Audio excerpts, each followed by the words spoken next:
Morning, welcome to King's Report News Hour for the 17th day in the 11th month, the 16th year of Chungi by the heavenly calendar. Tim Elder sitting in for the second of Chungi Kyung Moon. Let's go and see what's going on around the kingdom right now. In Chongpyeong, Tennessee, we have 32 degrees and clear. Mostly sunny today and warm, getting up to 62 degrees. Tonight, clear and partly cloudy, low of 36. Father's hometown, Cheongju in North Pyongan Province, North Korea. What is today, North Korea? 17 degrees and clear. And getting down to 5 degrees. This is, again, on the Fahrenheit scale, so quite chilly uh, for the people there. And hazy sunshine, high of 29 degrees, high tomorrow. At the Turning Palace in northeast Pennsylvania, we have 21 degrees and mostly clear, mostly cloudy with a couple of snow showers beginning at midday. High of 32 tonight. Tonight, cloudy, low of 26. Liberty Rock RV Park and Campground, partly cloudy, 47, high of 72 today, partly sunny and breezy. Tonight, partly cloudy and breezy, low of 60. At the, let's see, this is the Suncheon Palace in Korea, clear and 35. Getting down to 18 degrees tonight, clear and colder tomorrow, increasing cloudiness, high of 48.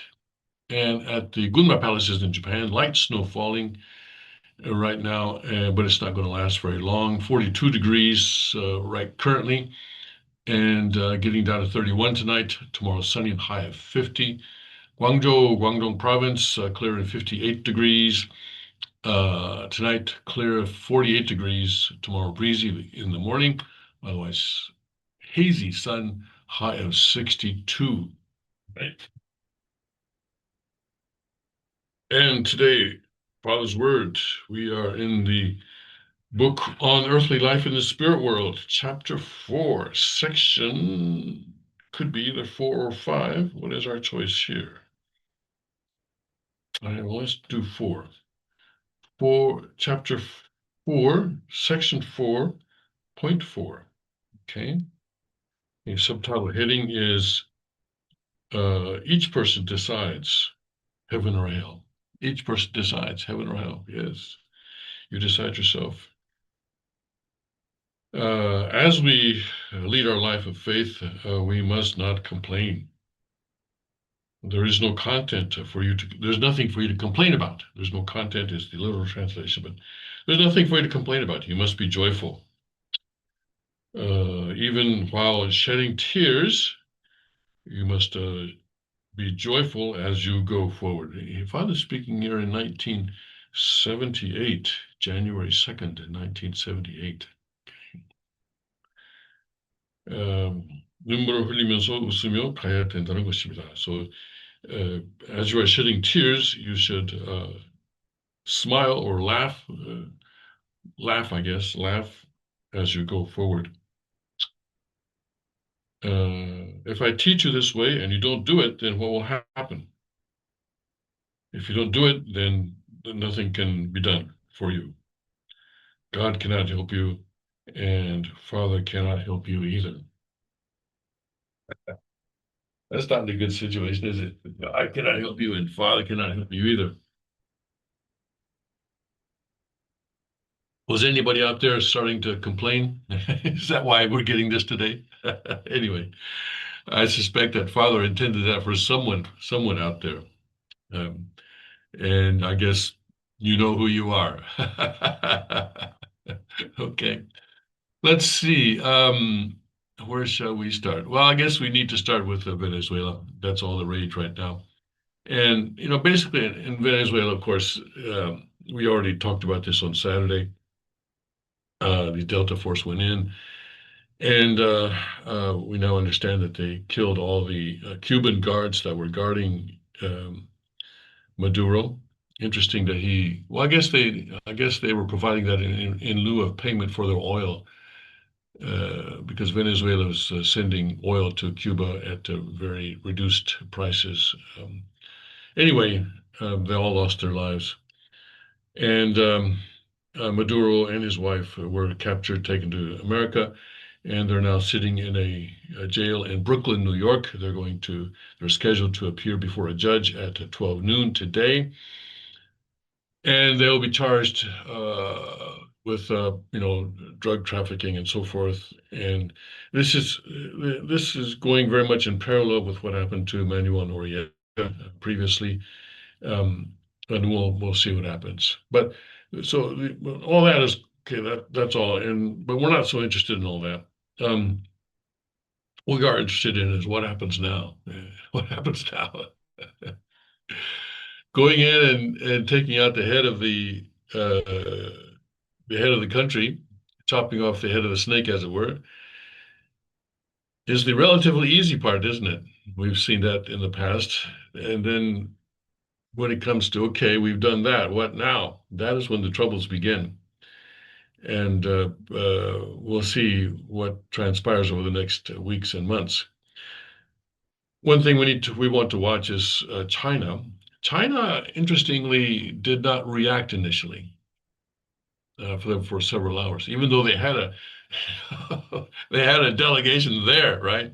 They had a delegation there, and the whole thing, went down after the delegation met Maduro and said Happy New Year and let's work together this year and everything like that. And the fact that this delegation was there, on January, what is it, January 2nd, right? Yeah, this was Friday that they met. So the fact that the delegation was there so earlier in the new year really demonstrated how China places a lot of importance on Venezuela, or did place a lot. I guess I should speak in the fat past tense. and and so the delegation goes back to their hotel or back to their embassy, I suppose. I don't know where they were, but anyway. And all of a sudden, the bombs begin to fall, and they're wondering what happened. And uh, anyway, they find out eventually that Maduro, whom they had just met a few hours before, has been captured and taken out, and they are kind of vulnerable, right? They say, "Whoa, what is going on? Is this country going to turn against us? Are we vulnerable here?" I'm sure they felt that way. But anyway, China was quiet for a few hours. But then apparently what happened was that the U.S., someone in the U.S., maybe I guess the State Department or someone called China and said, "Listen, you're going to get your oil, so don't worry about that." Apparently that's what China was told by the U.S. And so then the Chinese put out a reaction, and they condemned it, the terrible thing. But the condemnation did not go as far as many say they would have expected. So they got their oil, and so they're relatively happy. Yeah, they're still barking, but they're not biting. So they're they're okay, I guess, with the fact that they're getting their oil. But now what? So the vice president was put in charge. She was sworn in, and interestingly, President Trump said, "No, no, we're not going to put the opposition leader in charge. She doesn't have the respect. She doesn't have the support in the country." And this is the what is her name, Machado, I think, who actually received the Nobel Peace Prize, and in her uh, speech, praised President Trump and said everything, all kinds of nice things about him. But um, he says we're not going to give it to her. We're not going to put her in charge because she doesn't have the support in the country, which is probably, because when it gets down to it, right? President Trump, I'm sure, is asking who is controlling the guns. I mean, essentially, that's what it boils down to. Who is controlling the guns? And if the people controlling the guns don't want someone as president, then that person is not going to be president, at least not for very long. And so anyway, they put in the vice president. And the vice president initially came out very harsh. So we demand a proof of life. We of Maduro. President Maduro is our only president, and he's still the commander in chief of our military. And da da da da da. uh, but then I think maybe Marco Rubio, the Secretary of State, maybe called her and saying, "Hey, come on, we got to work together here." And so now she's asking for cooperation, for American cooperation. So now I guess she's sort of moving towards that. But you can understand that initially, obviously, she had to speak to her constituents. In other words, the members of the Venezuelan elite and the people who control the guns. um, and there are people in the street that, on let's see, on Sunday, I guess, yeah, on Sunday there were a large demonstration in Caracas supporting Maduro. And so, the people in the street understand who's in charge. They understand that right now, not a whole lot has changed. So if they come out saying, yeah, right, he's gone, he's gone, he's gone, if they're going to start celebrating that fact, then the people who control the guns are going to come after them. So right now they are being wise to sort of protect their interests and go ahead and keep doing what they've been doing, which is to attend these government-sponsored demonstrations and shout slogans in favor of Maduro. But we'll see. We'll see what happens. So the vice president is in charge now for 90 days. She has a 90-day term. So what's going to happen in those 90 days? Well, various people, I'm sure, are going to want to say that, well, they would be the best candidate to succeed her after 90 days. Maybe she will continue after that, as a kind of a compromise candidate. I don't know, but we'll have to see. And frankly, my bet is on the defense minister, Vladimir. Vladimir. I don't remember his last name. I just remember his first name is Vladimir because that's just sticks in my mind. The defense minister of Venezuela is Vladimir. Anyway, he obviously controls a lot of guns, so maybe he will be the next person. But President Trump is saying, "Oh, we're going to run Venezuela." But no one's really clear on just how that is working. And well, the fact that the vice president initially made some statements, but then later sort of came to a much more conciliatory stance, maybe that is a demonstration that the U.S. is exercising a great deal of influence over her and over the whole situation in Venezuela. We'll have to see. Yeah. So, so it's interesting to watch what happens there. But China, though, I'm sure is not happy with this whole situation. For them, this was a slap in the face, right? For one thing, their ally, uh, and the fact that there was a delegation there, and President Trump insists that, oh, this was planned 4 days before that, but the weather wasn't good, and we had to wait for the weather to clear, and finally the weather cleared, and so I gave the green light, and so he's trying to explain the timing in that way. But from China's point of view, they're saying, yeah, right. We don't think so. We think you timed this to give us maximum embarrassment, maximum loss of face. You timed it so that our delegation went in there, shook his hand, and we exchanged New Year's greetings and everything like that. And then you went in and you captured him and took him to your prison in Brooklyn. That looks to us like you planned this so as to be maximum pain for us. And frankly, I wouldn't blame them. If it wasn't Trump that planned it that way, then maybe, someone else planned it that way. You know what I mean? Maybe someone else who controls the weather planned it that way. Who knows? I don't know. I don't know. I don't know. Anyway, uh, is China going to seek some sort of revenge, right? Or are they just going to allow this to pass? Uh, we'll have to see. And obviously, China is going to want to be involved in the decision on who is going to be ruling Venezuela after this, after the 90-day period. So perhaps during that time, they're going to, obviously Maduro is not their only friend in Venezuela, I'm sure.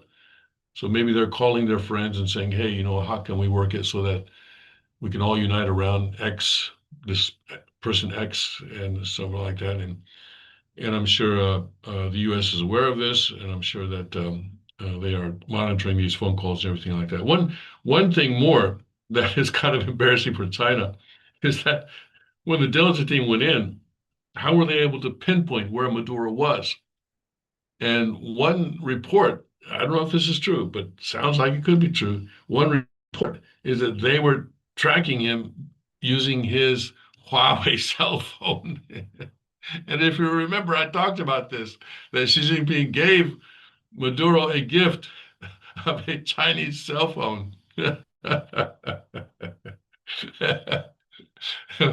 So for China, it just doesn't get any, it just, can hardly get any worse. Well, at least they're getting their oil. At least America has promised them the oil.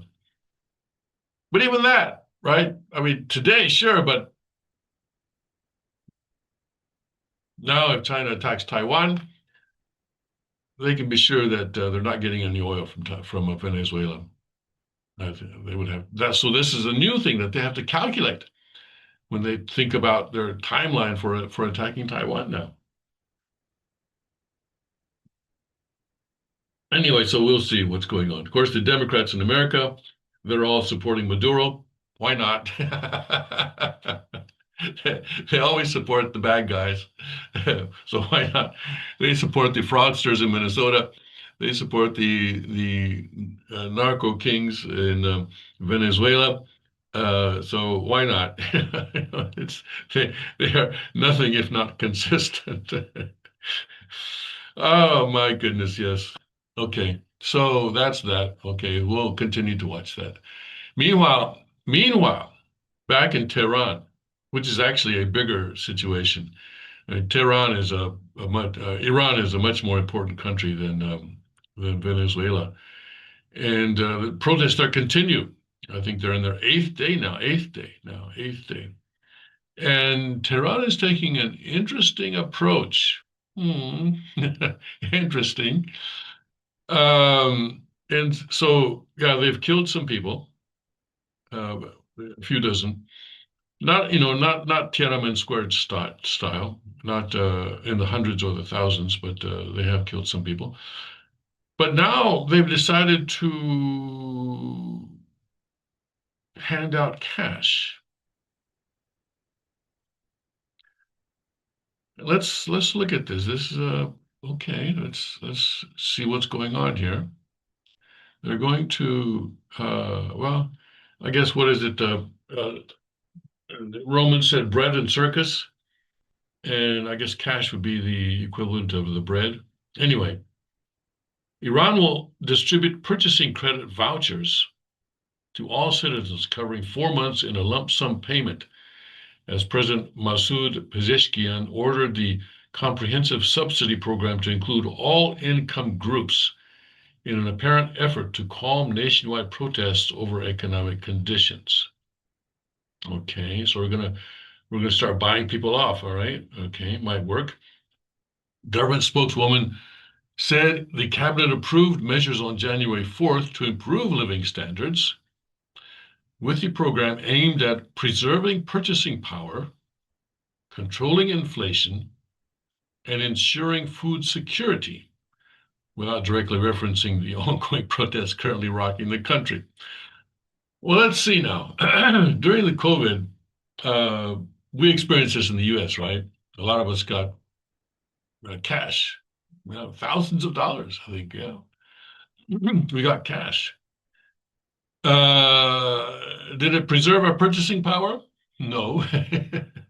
Did it control inflation? No. In fact, it caused inflation to rise quite a bit and ensuring food security.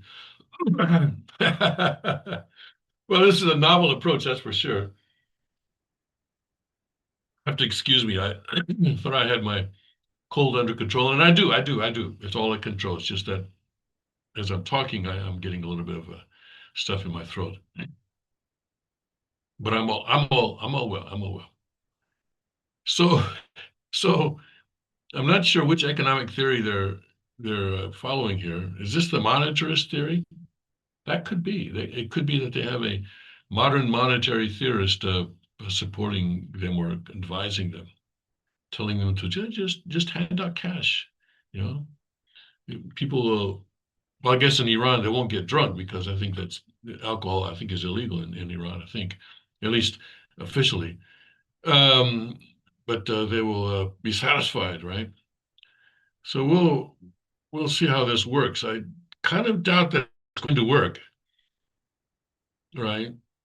Handing out cash is not a good way to preserve purchasing power. It's actually a good way to erode purchasing power because you're increasing the money supply and you're devaluing the value of each individual unit of the currency. Controlling inflation, that's definitely not going to work. Handing out cash is not a good way of controlling inflation. If you want to control inflation, you have to take money out of the system, right? This is why in the U.S., when inflation goes up, the Fed will increase interest rates. Why? So as to make it more difficult for, or make it, less profitable for banks to lend. And so they're essentially taking money out of the economy. Ensuring food security. I'm not sure what this has to do with, because if you're if you're handing out cash, then everybody's going to rush to the grocery store and buy up all the bread that's there, right, with this cash that they have now. So I'm not sure how they're going to ensure food security. So uh, these none of these three goals seem to be related to handing out cash. Anyway, we'll see. The announcement comes as Iran enters its eighth day of protest, triggered by the collapse of the rial and inflation exceeding 40%. This is yearly, right?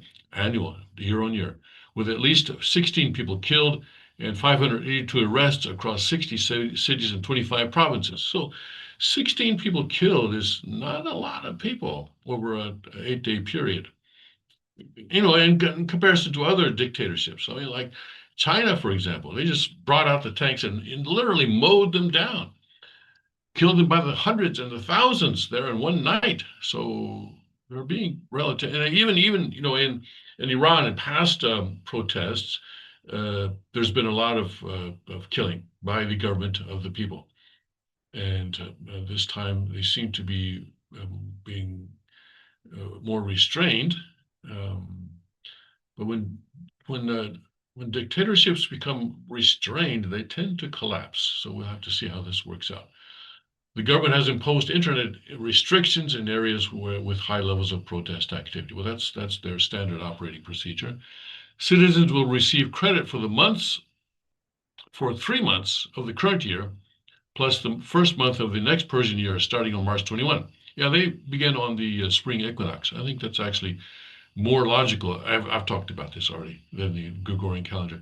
Deposited to their accounts in one payment for purchasing specified goods. Specified goods sounds like so you can only buy certain specified goods, but the money is deposited to their accounts.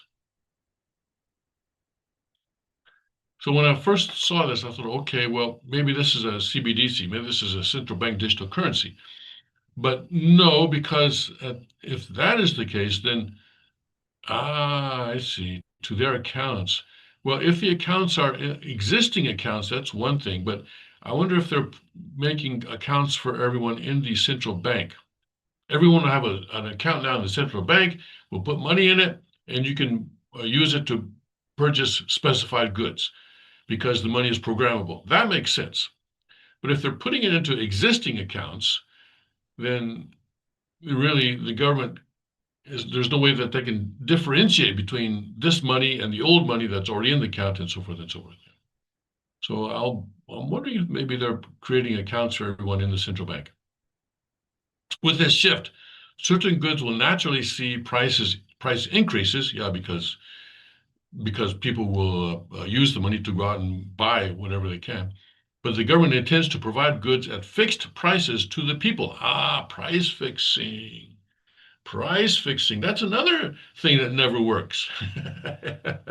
President Nixon did this, right? In the 1970s, he did this when inflation got too bad in America. But the problem with price fixing is that the producers are going to say, well, wait a second. We're not going to provide our product at a price that is below our cost of production. So you know what we're going to do? We're going to stop producing. And so this means you have shortages. Or maybe this is not in the case of Iran, but in the case of the US, or we're going to continue producing, but we're going to not going to sell our products on the domestic market. We're going to send them overseas where we can get the actual price that we need. So price fixing never works. And also because eventually you have to get rid of the price fixes, and then boom, the prices jump real high. She said approximately 11 items will be available at fixed prices with details to be determined. There you go. So price fixing never works. Never works. It sounds like it may work, but producers, they will not produce something at prices that do not cover their cost of production. That's just, come on, money doesn't grow on trees. I'm sorry. Politicians think it does, but it doesn't. Implementation begins in the next few days with people able to make monthly purchases using the deposited amount. At today's cabinet meeting, it was decided by presidential order to pay this amount to all people.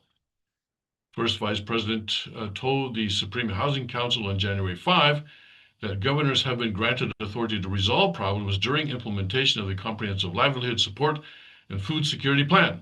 Comprehensive Livelihood Support and Food Security Plan. Well, that sounds like a nice name. He called the initiative a major plan, while acknowledging potential difficulties during rollout. The government previously announced the first phase would allocate $23 in purchasing credit to 80 million citizens for 4 months. $23. All right. Okay. Well, uh, I don't know. Is that a lot? I don't know. Maybe in some places. In response to worsening riots across the country, Pezeshkian called for respectful treatment of protesters and warned against forceful methods, saying direct engagement with citizens plays an effective role in reducing psychological and social pressure as nationwide demonstrations enter their day-to-day. Direct interaction with people, listening to their concerns, demands, and criticisms, and striving to convince public opinion plays an effective role in reducing psychological and social pressures, Pezeshkian told the 142nd Cabinet meeting on January 4. Society cannot be convinced or calmed with coercive actions and incorrect methods. The president ordered the interior minister to exercise full supervision over how authorities treat citizens, saying interactions must be accompanied by respect, dialogue, and tolerance, state news agency IMNA reported. And he said that, but also, et cetera, et cetera, et cetera. He said Supreme Leader Ali Khamenei has approved the provision of the necessary financial resources to implement livelihood support plans.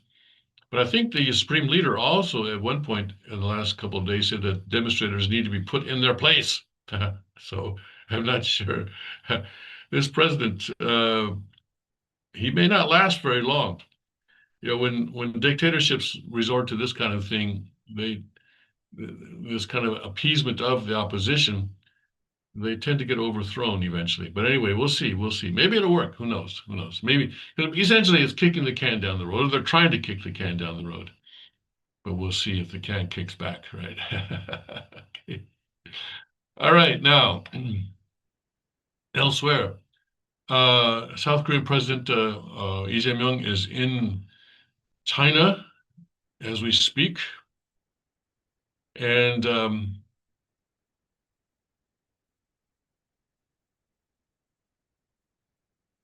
as we speak, and here he is. I guess this is probably in October. Anyway, this photograph may not be recent, but this is the second time in 2 months that he's meeting Lee Jae-myung, or Xi Jinping met him in Korea last October during the APEC summit, but they didn't really have a lot of time to discuss everything, I guess, last time. And so now he's in Beijing. And, Lee Jae-myung has made some interesting comments. He said that, in the past, South Korea's policy has been that for economics or for security, we rely on the United States. For economics, we rely on China. But he says that's going to change. Because now also for in our relationship with China, we're going to be doing some of the security, some of national security in relation with the relationship with China as well. So he's clearly tilting away from the United States. And leftist administrations in the past have tried to say that, oh, Korea can be a bridge. It can be a bridge like between the United States and China. This kind of ridiculous thing. And the United States in the past has been quite frustrated with Xi Jinping. Well, and I think President Trump is not very impressed with him. But President Trump still does not have an ambassador in Seoul, now almost a year since his inauguration. And the embassy right now, or the embassy right now, is being run by the chargé d'affaires, who is sort of acting as he is the acting ambassador. But he is a career diplomat, and a country with the importance of South Korea requires a political appointment, someone who is close to President Trump and really represents President Trump personally. And that's not happening right now. Let's see, let's look at BBC's story on this. South Korea's President Lee Jae-myung is meeting Chinese President Xi Jinping as he seeks to reset frayed ties with his country's biggest trading partner. Regional security and Beijing's unofficial ban on Korean pop culture are also on the agenda for Monday's meeting, which is their second summit since November when Xi visited South Korea. Given what a vital economic partner China is, experts say Lee is looking for assurances that it would not weaponize that relationship in the face of political tensions in the region.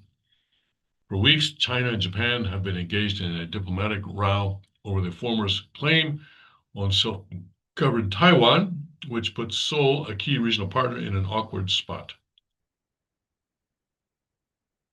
Beijing ramped up the rhetoric against Japan after its Prime Minister Sanae Takaichi suggested in Parliament that Tokyo would respond with its own self-defense force in case of a Chinese attack on Taiwan. So visiting Beijing at this time is a significant move for Lee.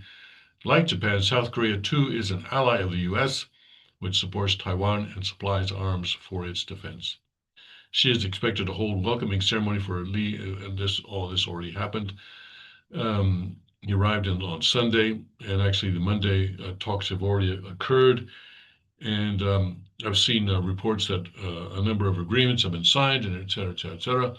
So I guess the relationship is being reset right now. So we'll see how this develops, and with the U.S., planning for U.S. forces in Korea is that U.S. forces should be focusing more now on deterring China. And if China does attack Taiwan, then clearly U.S. is going to want to use U.S. forces in Korea to, if U.S. assuming U.S. intervenes, which I think is a safe assumption, will want to use the U.S. forces in some way or another in that connection. And who knows? When I doubt that North Korea will use that opportunity to attack South Korea. I think that's pretty doubtful, but who knows what could happen in that kind of a situation. I think if China starts actually bombing buildings in Taiwan and landing paratroopers and stuff like that, or bringing in their landing craft full of soldiers. If that kind of an attack happens, I think pretty much all bets are off in East Asia, and things will become pretty crazy.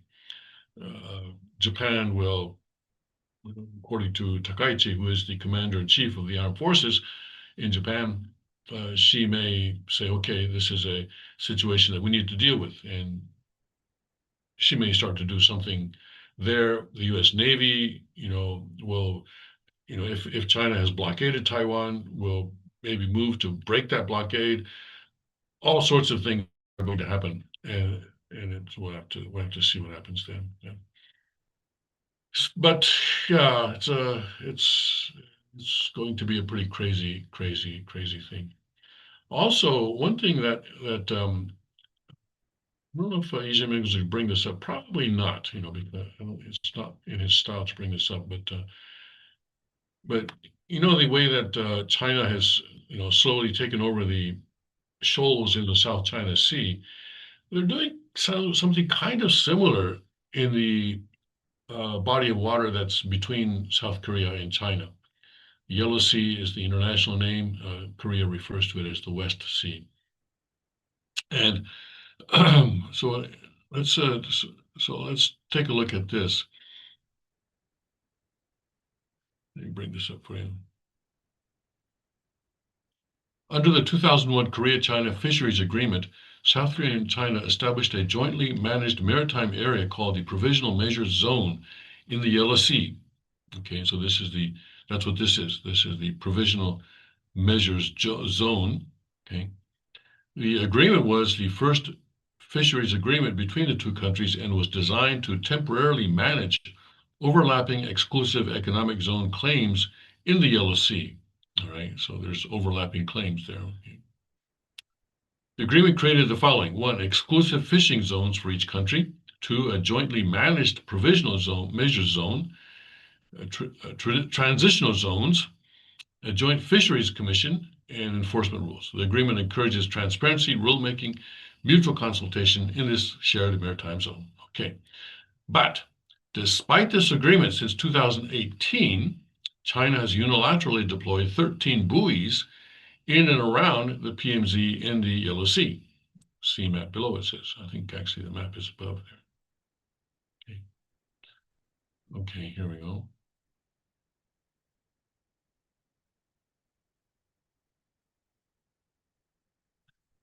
And what are 15 and 16 here? 15. Okay, so this is what it looks like. 15 and 16. And this thing here, I guess that's a ship, right? 15. Oh, okay. Now, what are we looking at here? 14, I see. Okay. 14, 15, 16. Yeah. So they sort of place this thing there. Yeah.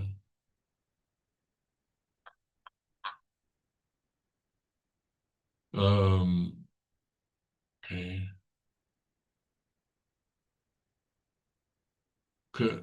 China has also constructed two aquaculture cages, ostensibly to breed fish, or to farm fish, in other words, and an integrated management platform in the PMZ without prior consultation with South Korea.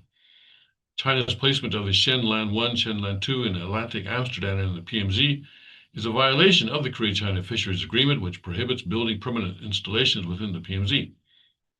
China has not only repeatedly rejected South Korean requests to relocate the structures outside of the PMZ, but it has also unilaterally declared no sail zones within the PMZ.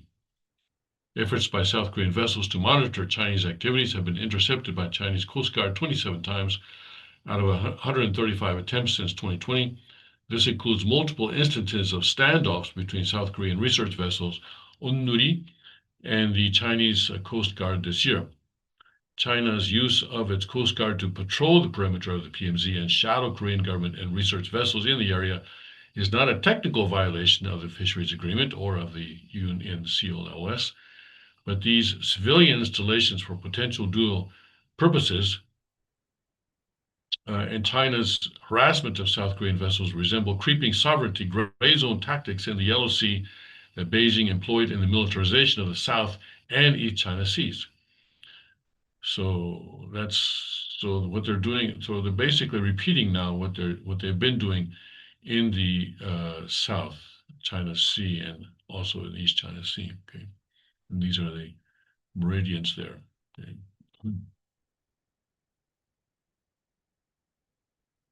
So China is consistently acting as a bully, even though they always condemning the United States of what they call unilateral bullying. That's exactly what they are doing. Okay. Okay, so yeah, let's see here. I actually was thinking of doing this, but maybe not. Okay.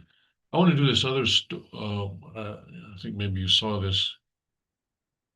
Uh, I accidentally showed you this photograph already, but this is the uh, demonstrations in Tehran or in Iran. Okay, and they're beginning to chant the name of opposition figure Reza Pahlavi, the crown prince. Well, we'll continue to see how that develops.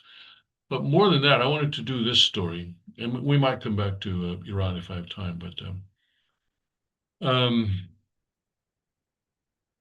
researchers find evidence of a third state that exists between life and death. One of the things I'm interested in is science really coming to terms with the existence of a spirit world, and maybe this has something to do with that. And um, anyway, let's take a look at what we're doing here. Okay, actually, I think I need to go back. Yeah, I was looking at this. So, sorry. Let's go back to the beginning.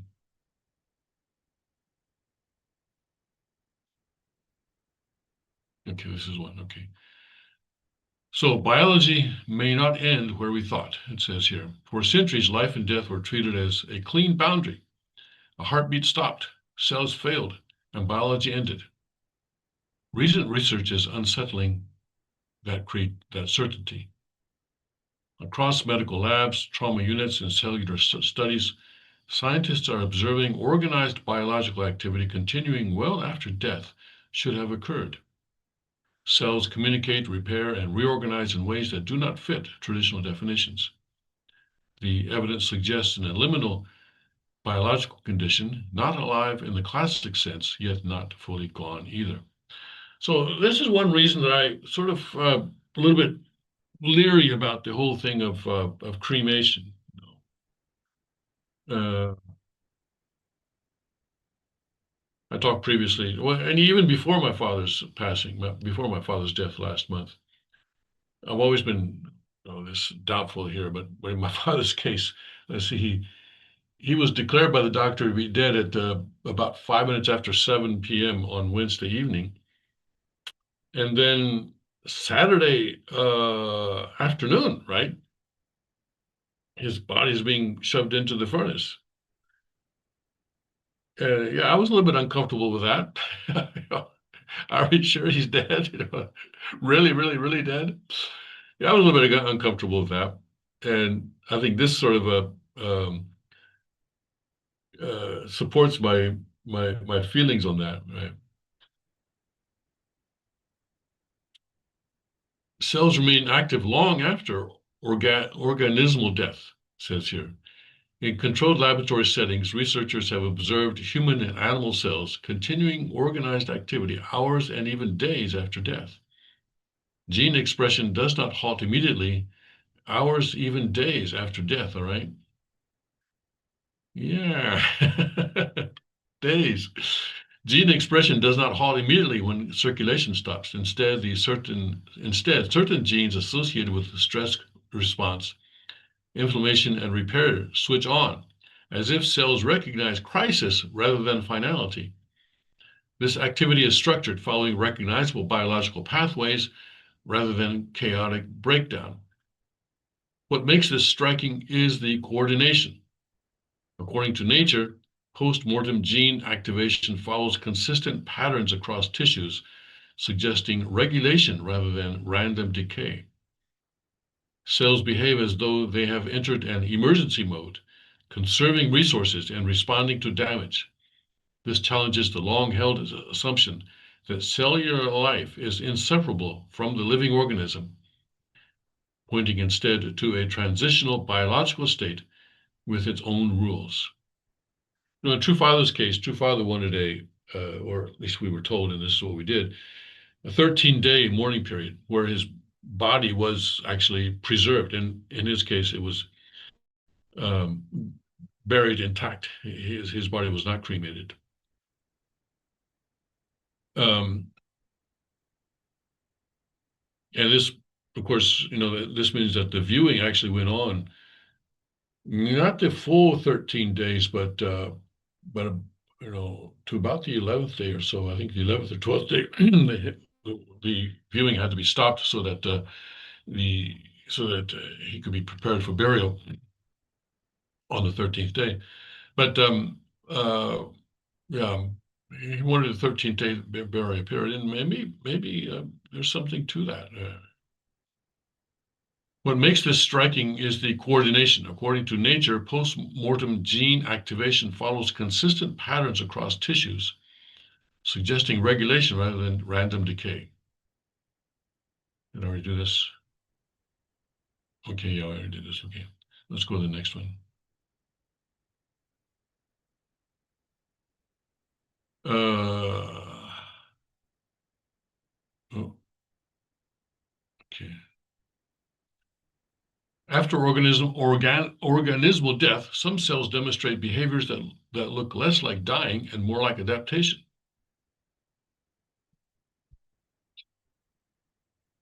Okay.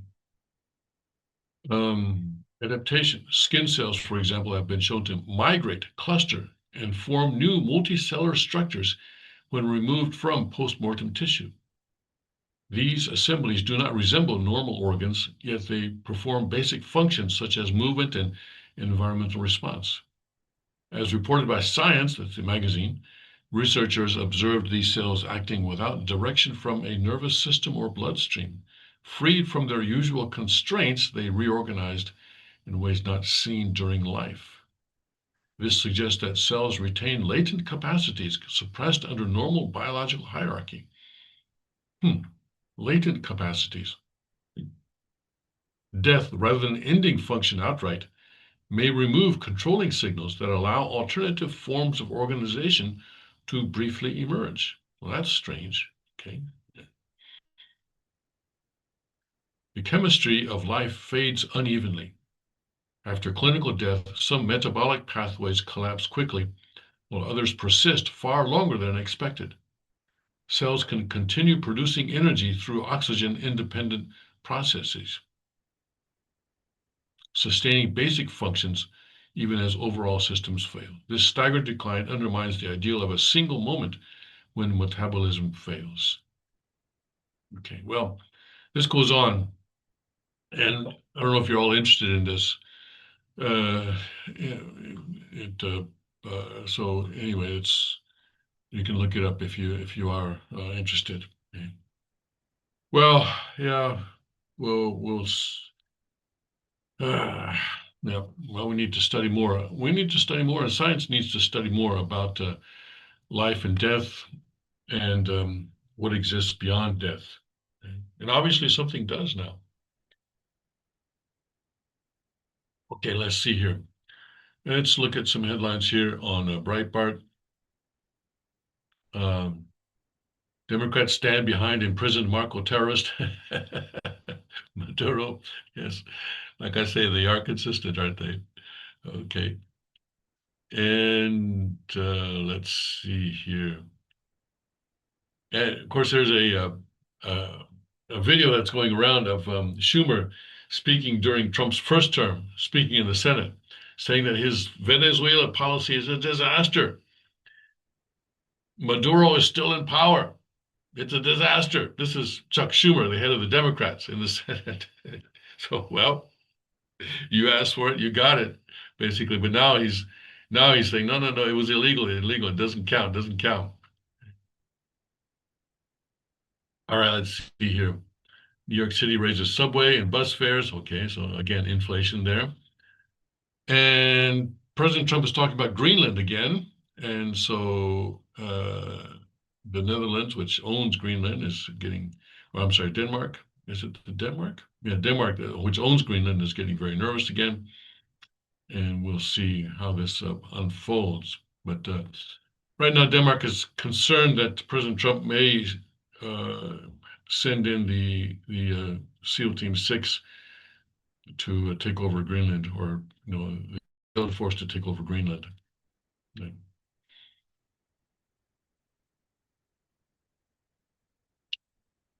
We do need Greenland, absolutely. We do need it for defense, President Trump is saying. So, bit concerned about that. So San Antonio in Texas, socialists protest U.S. arrests of Maduro as Venezuelan exiles celebrate. Yes. And as I mentioned, the uh, exile or the people in Venezuelans in Venezuela are protesting in favor of Maduro. The exiles outside of Venezuela are celebrating.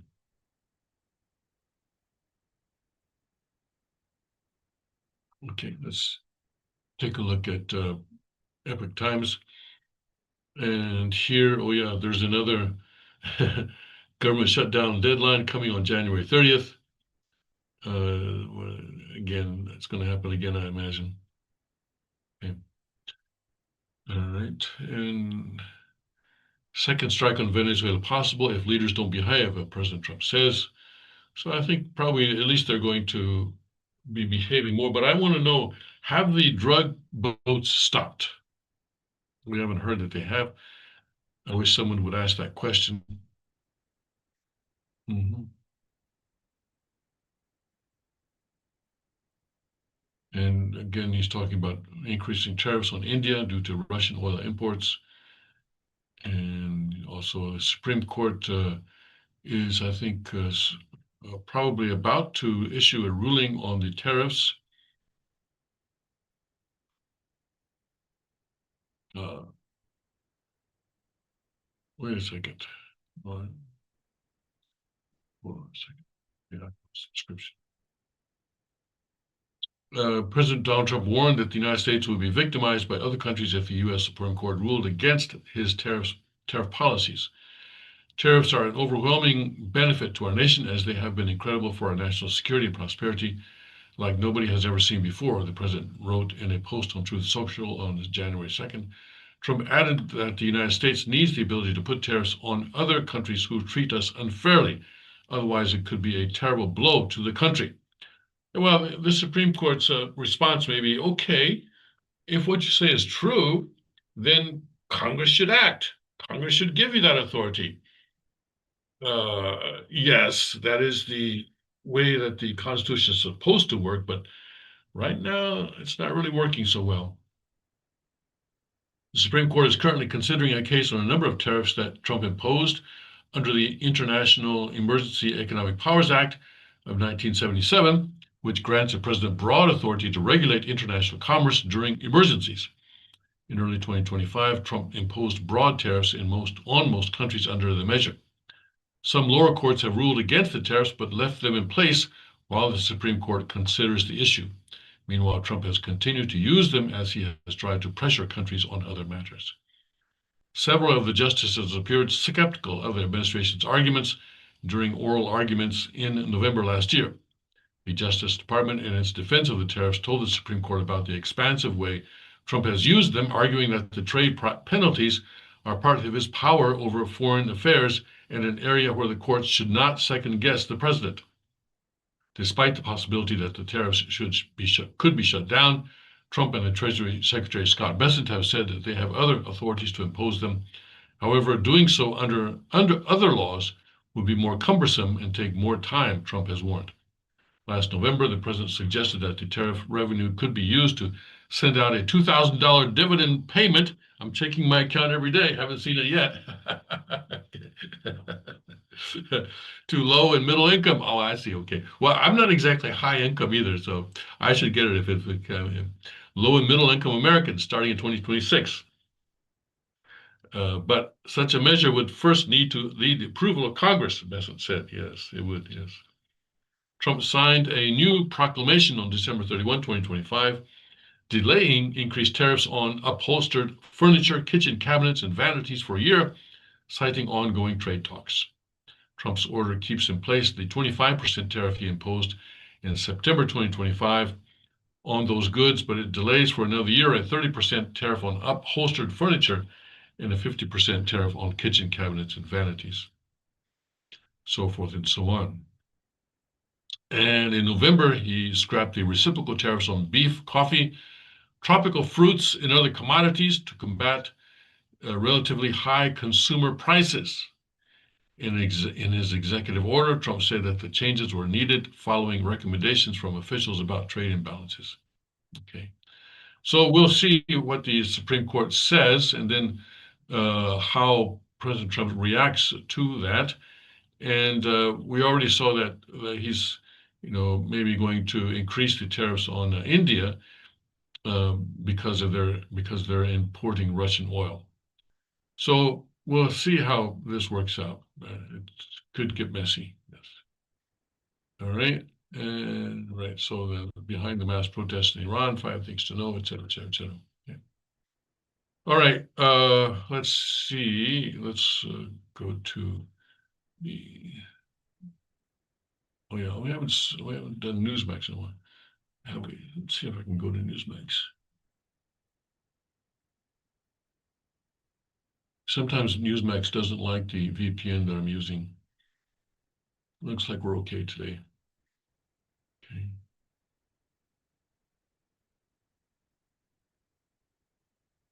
Okay. Okay. Trump threatens action on Colombia. Sounds good to me. Colombia is very sick too, run by a sick man who likes making cocaine and selling it to the United States, and he's not going to be doing it very long. Trump told reporters Air Force One, in apparent reference to Colombia's President Gustavo Petro. And Trump says Cuba looks like it's ready to fall. Well, it's these, but it's amazing though how long these dictatorial regimes are able to stay in power. Basically, they can stay in power for as long as they can pay their soldiers. I think that's probably the deciding factor. Right. Oh yeah, there's going to be a Security Council meeting in the UN today to to discuss. Of course, the UN has to have a Security Council in this meeting on this kind of situation. Yeah. Maduro's son calls on supporters to protest in the streets. All right. And Trump again insists U.S. is in charge of Venezuela. And maybe behind the scenes, perhaps he is. Obviously not overtly, but perhaps covertly.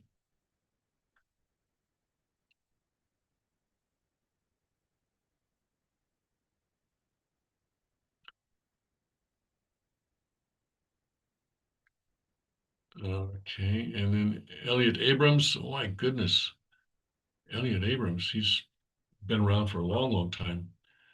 Vice President Rodriguez, wrong leader for Venezuela.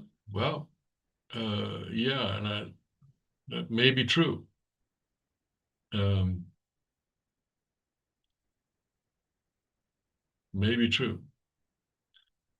U.S. acceptance of Nicolas Maduro's former Vice President Delcy Rodriguez as a legitimate successor to Venezuela is a mistake, former U.S. Special Representative for Venezuela Elliot Abrams told Newsmax on Sunday. Elliot Abrams was involved in Asia policy back in the 1980s, I think it was, wasn't it? Yeah, I think it was back in the 80s. Saying the move ignores the reality of who actually controls the country's security apparatus and political machinery. Okay, well, then she'll be removed pretty quickly. Speaking during an appearance on the record with Greta Van Staren's sister, Abrams said Rodriguez is not running the country. The thugs are. Exactly, the people with the guns. The U.S. risks repeating past mistakes by supporting the wrong figures in the post-Maduro transition. So who are you going to support then? You're going to support the thugs? No, you can't. So basically, you support Rodriguez for as long as she can hold on.